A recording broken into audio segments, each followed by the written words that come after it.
This is the New York City FC Pregame Live. Tonight, New York City take on Charlotte FC in a win-or-go-home Game 3. And now, here are your hosts, Glenn Crooks and Matty Lawrence.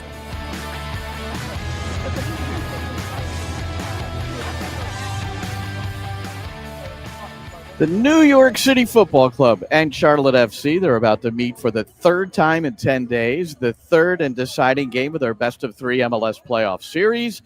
On October 28th, City won their first match in 5 tries here at Bank of America Stadium that you're looking at there, and that took home field advantage away from the Crown, but the Pigeons gave it back when Charlotte in the 0-0 draw in 90, then won in the penalty kick shootout in Game 2 at Yankee Stadium. That was on November the 1st. That brings us to Game 3 on Friday night. I keep thinking today's Saturday, but it is Friday, and it is Game 3, the deciding game. It's a standalone MLS event. A lot of eyes will be on this game. Matty Lawrence, welcome. And, here we are. I don't think you can understate. I might have overstated a little. I did a little promo earlier where I said, what's better than a deciding game in a playoff series? Just think Dodgers Blue Jays. Now, it might not quite have the gravitas as that particular match, but for the players, for the staff, for us, it still has a bit of Game 3, final game, who goes to play Philadelphia kind of feeling. Yeah, look, this game isn't going to go till the 18th inning. We're not going to be still here at 3 o'clock in the morning. Hopefully we'll be on a plane home, and hopefully NYCFC will have won. They've played well over the first 2 games. For me, that's the problem almost, that they've played well in the first 2 games. They've been the better team, in my opinion, in the first 2 games. Unbelievably, Charlotte have not scored a goal in 180 minutes. Charlotte could not score a goal in 270 minutes of football, not have won a game, and they could still qualify. They could still go through. Let's carry on with this for just a couple of minutes. Because a scenario has developed with this, and it could develop in any best of 3. And we had a discussion amongst us earlier today about all the different ways that you can do the playoffs in MLS. And, none of them are perfect.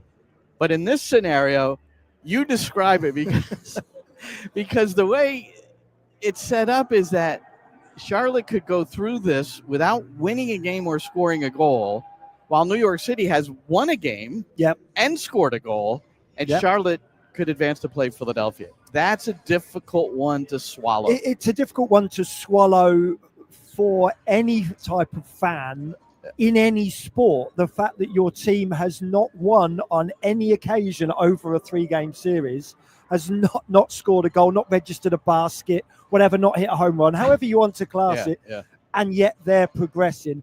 I don't think anybody in the MLS hierarchy would want this to happen. That's for certain. If you have a 3-game series, you're doing it because, at the end of 2 games, if the teams can't be split apart, it's because teams have scored goals and it's been exciting. And it's going to be absolutely the opposite for Charlotte, who were incredibly awful in the first game here. First half in particular. Hardly registered a shot. How about Dean Smith after the game saying the players didn't provide the atmosphere? Well, they didn't. It was a Tuesday night, and the other thing he said, it was wet post game. I think it was the midweek presser, and we hadn't known this because the announced crowd was 31,000. Yes, and we knew looking out there weren't 31,000. And he said, no, the announce was 34. 21 came. Yeah. Which 21,000 is about what New York City gets for their home games, but it's not as vast a stadium complex. And they've been averaging 30. So it makes sense that that's what their expectation was. I guess it'll potentially change a little bit here. But it was a Tuesday night game, and there was a lot made about it being Tuesday. People couldn't get to the game because of family situations, which is the truth. That's happened when New York City's played at Red Bull Arena, right? You hear a lot of people in New York say, we just can't get to the game. Yeah, and it's unfair to bring children out till 10, 11 o'clock at night when they've got school the next day. That's absolutely factual. Add to the fact that it was cold, it was wet, it was miserable. And that's why 13,000 of the tickets that were sold, 13,000 of those people didn't show up. And you understand why. And I don't like managers making excuses, but I'm not sure that Dean Smith was specifically making an excuse about why his team was bad. It was just that it was a bad game of football and a bad atmosphere, and he gave us the reasons why. I don't think he was specifically laying the blame for the loss on the game. I didn't take it that way. Maybe he was, but yeah, I don't like anyone making an excuse. But all reasons were valid. That's for certain. So what about switching back to home and home, 2 legs? Oh, absolutely. That's what it should be. That's what it is in most places around the world. I was brought up on that. It's a home and away leg. And I think to make sure that in that first leg, when the away team goes to wherever they're going, that first game, away goals count double, because that then gives you an onus and a reason, an impetus to attack.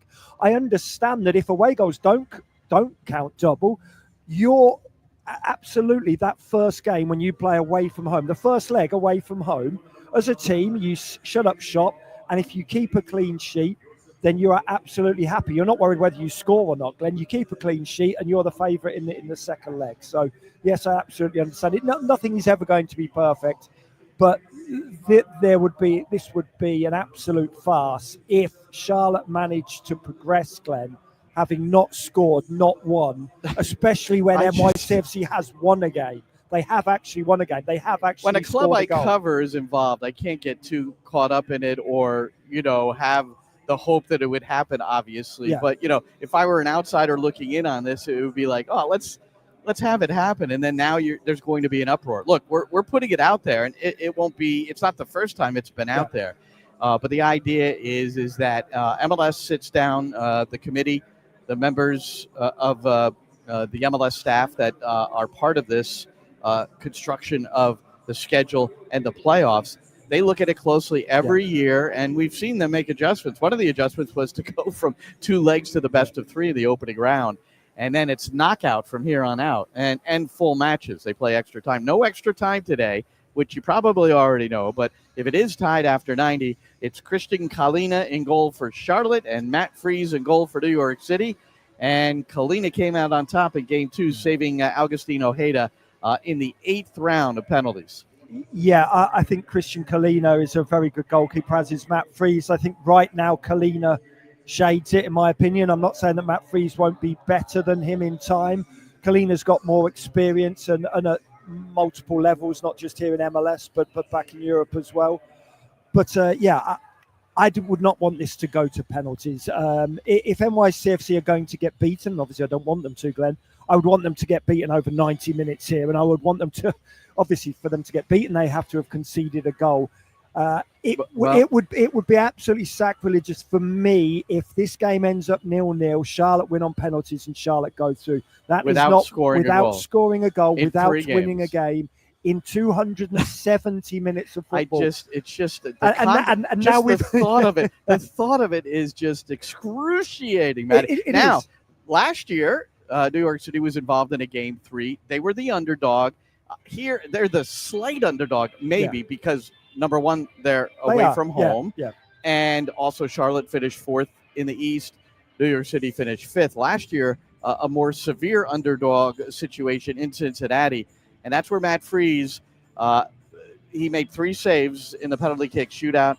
Mitja Ilinic came up and buried the game winner, and New York City advanced past Cincinnati in a similar way, and then Freese would later get 3 penalty kick saves against Costa Rica and then kind of get on the national map, in a way, the international map, and is now the number 1 keeper for the U.S. men. Yeah, look, the goalkeepers are going to play a big part here you would tonight. I would imagine that is for certain.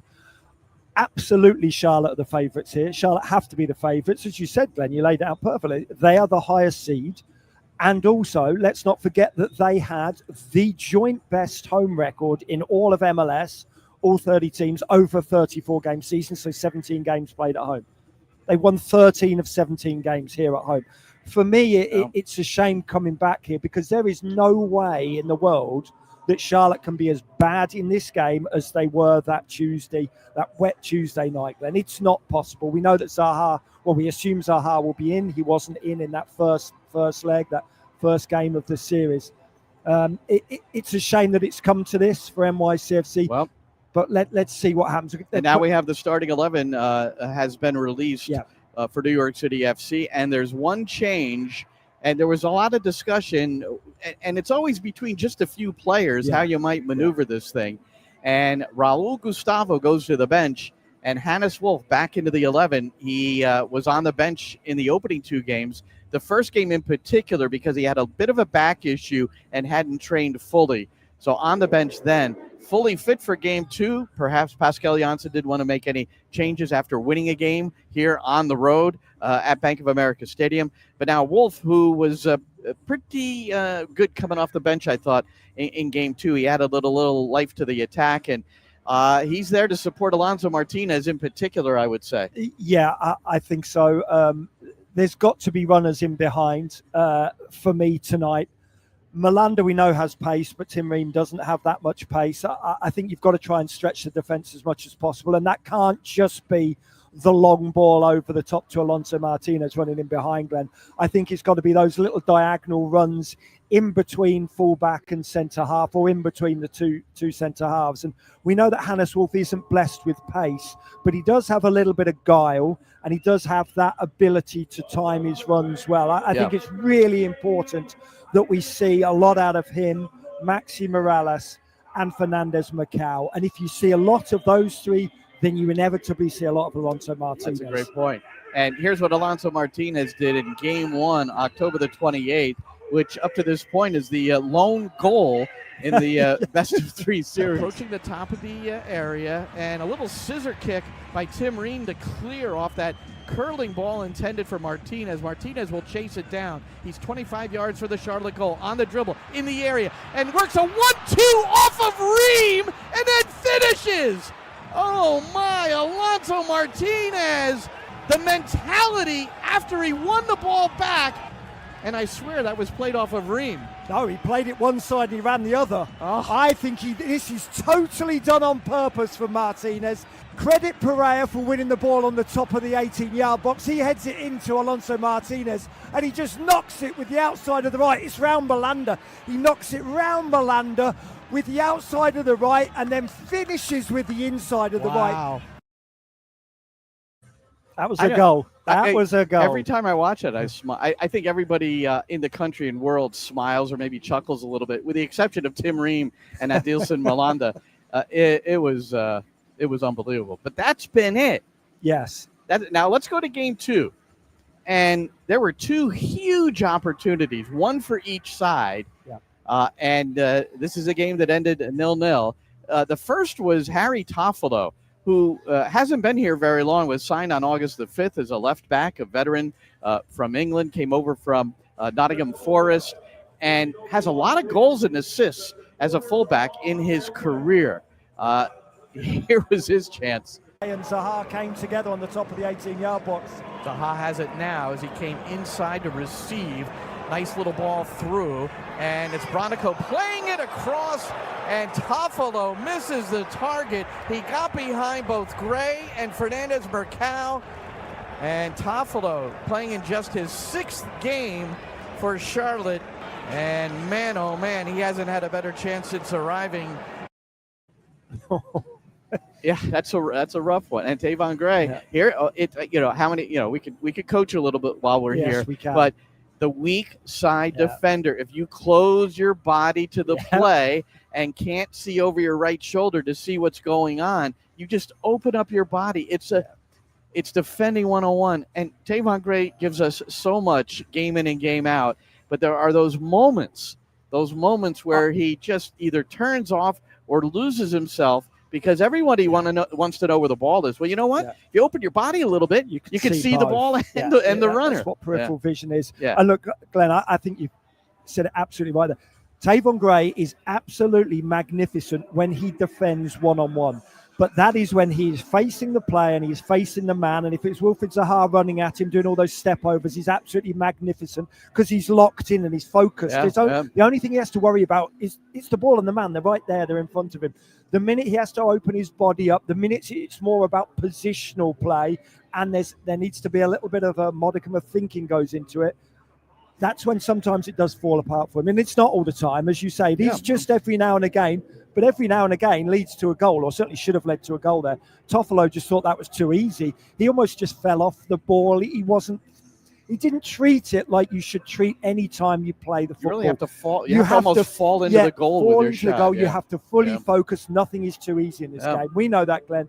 We've coached, we've played at many levels. Nothing is too easy. Even if the ball was 2 centimetres from the goal line, fully focused, strike to the middle of the ball and put it into the back of the net. Well, here was another technical miscue coming up, and it was the other big chance in the game, and this one was for the New York City Football Club. And the first thing you'll see is post-game, Pascal Janssen talking about Thiago Martins off the set piece and not converting. And this was in the 74th minute, could have closed out the game. But the biggest moment was with Thiago.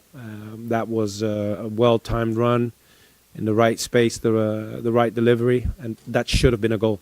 But it's going to be Fernandez Mercado. Goes to the back post. The header is saved.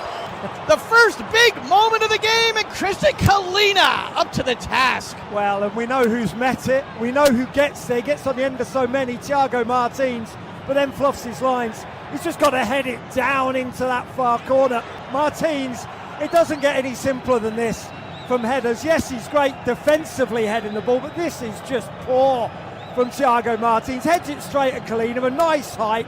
All he needs to do is just head it back from where it's come from. And you're right. That ball came from Fernandez Mercado on the free kick, a couple of yards outside the area to the left, and he bent it perfectly into the path of Martins. Back where it came from, 1-0 New York City FC. The number of times and the number of hours I've spent coaching the game, Matty, where we would set up scenarios similar to that, and I've said those words for like 40 years. You know, head it back to where it came from. Head it back to where it came from and just nod it in. Especially when the ball is played in with such pace as well. The ball was played in with such pace. You don't have to head the ball. You just let the ball hit your head. You don't need to head it. You redirect. It's a redirection. Redirection back to where it's come from. And that really was straight at Kalina. I know Kalina's gone down to his right-hand side, but he could have stood up and just put his hand out and he still would have saved it. Right. It was, look, I didn't score many goals in my professional career, so, you can't go out and totally castigate Martins, but he gets in that situation so many times. 14 shot attempts with his head is what unofficially Pascal is what we Janssen says, we know that Thiago Martins didn't mean to miss it. Of course, we know that as well, but a player who gets paid $2.2 million a year, who is your DP, who is your skipper, you would expect him to tuck that home very, very easily, Glenn. I stand by what I said. It was a simple effort, and it was a simple. The other interesting maneuver, and you'll hear about it on the pregame show coming up at 6:45. It's 13 minutes with Pascal Janssen. He'll address Thiago Martins, but also I asked him about Nico Fernandez Mercado, who was taken out of the game for Julian Fernandez in the 82nd minute. Now, this game is closing in on penalties, and I wondered if Pascal thought maybe there's some history involved where he would rather have Fernandez taking the penalty rather than Fernandez Mercado. We later found out, we understood, and I knew this asking the question, but I didn't bring it up this specifically, but Fernandez Mercado at Elche last year was 2 of 4 from the spot. Did that play any role into him coming off the field? Pascal's answer is no. He was looking for fresh bodies so that they could win the game in regulation. I trust that. Unfortunate, and the wicked irony is that Julian Fernandez, who comes in for Fernandez Mercado, badly missed a penalty that could have and probably would have clinched it for New York City. Yeah, it's very, very hard for Pascal Janssen. For me, I think it's quite hard, certainly in the 82nd minute. I think if in the 89th minute you can maybe make a substitution in terms of looking forward to the penalties. I absolutely believe him. I'm with you, Glenn. I believe that they were trying to win the game of football. Why wouldn't you? You're a better team. Did he know that Fernandez Mercado has missed 2 out of 4? I would say he does. I would say he did. I would say that they have got all the analytics at their disposal. Yeah. It may not be, it's not Pascal Janssen's job, but certainly somebody would be listing out all the times they've taken, all the players in the squad have taken penalties in pressurised situations, which doesn't mean pre-season friendlies or in the under-16s. It means in men's professional football. So yes, they would know that.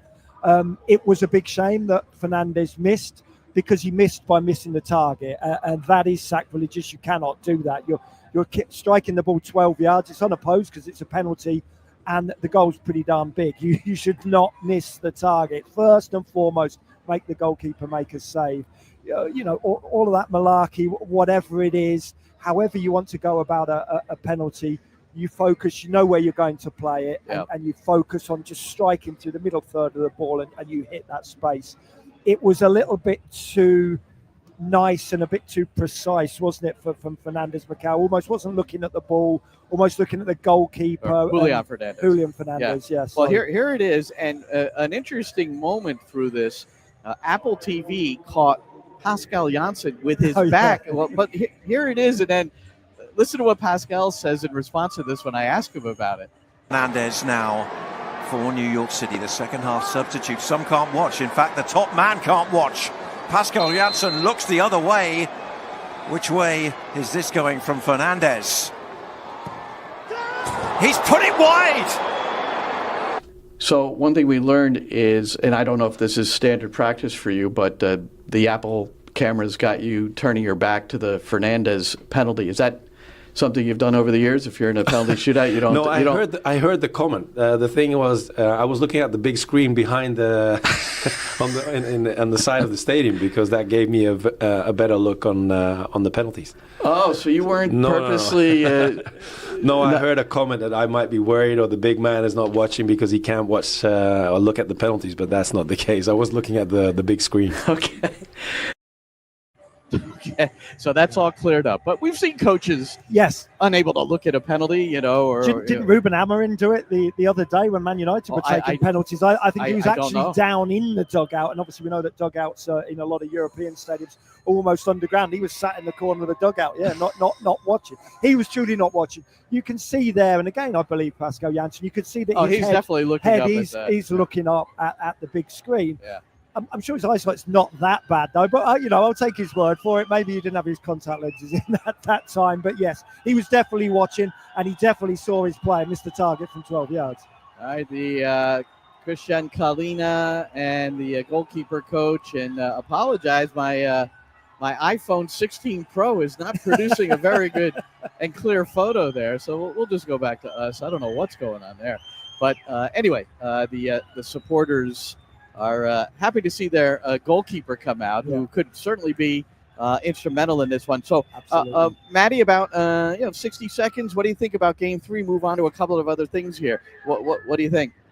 Goalkeepers are going to be very important, and I also think that the big players are going to be important. How much do the likes of Fernandes Macau or Wilfried Zaha or Ashley Westwood or Andres Pereira, how much they impose themselves on the game and early on as well? For me, the opening 10 or 15 minutes are very, very important here. I think it's going to be a little bit of a cagey one, Glenn. But yes, look, I want Charlotte to score. That's what, because I don't want a team to go 270 minutes without scoring, then win a penalty shootout and go through. Unless New York City scores and Charlotte doesn't score, then you'll accept that, right? That I will accept. Yes, I do not want any team going through in a best of 3 series without scoring a goal over 270 minutes. Yes, thank you for putting me right. And the one change for New York City, again, Hannes Wolf in for Raul Gustavo. Yeah. So Kevin O'Toole will definitely start at left back, and Justin Hack at left central defense. And Kevin O'Toole, great news for him this week. His first international call-up for the Republic of Ireland. And they're not just playing friendlies during this international break. They're playing World Cup qualifiers against Portugal and Hungary. Now, O'Toole was called in perhaps because of injuries.